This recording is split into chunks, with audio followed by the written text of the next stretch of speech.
Les foules suivaient Jésus jusque dans sa maison, probablement celle de Pierre, qui lui servait de résidence principale. On nous dit que ces foules se pressaient à la porte et autour de Jésus, au point qu'il n'était pas possible de manger. La réaction de la famille au sens oriental du terme, qui comprend les cousins et cousines, même éloignés, sa famille s'inquiète. Jésus semble avoir perdu la raison, il a perdu la tête. Il est même dit qu'ils vinrent pour se saisir de lui. C'est quand même incroyable. On prend pour fou allié le seul homme qui soit vraiment libre. On traite d'insensé celui qui est venu révéler le sens de toute chose.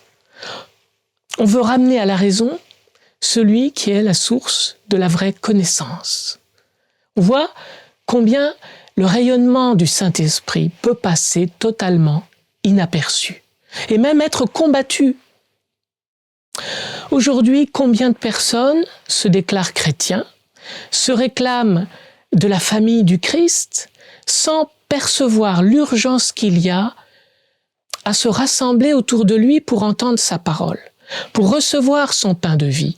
On se conforme à l'esprit du monde, qui est un esprit matérialiste, rationaliste, individualiste, et on ne se rassemble plus pour le recevoir dans le sacrement de son amour, qui est le sacrement de l'Eucharistie, sacrement de notre restauration, de notre divinisation.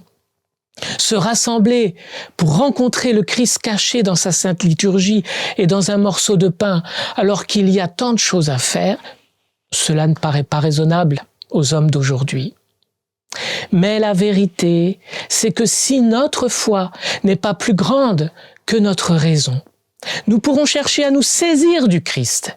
Il nous échappera.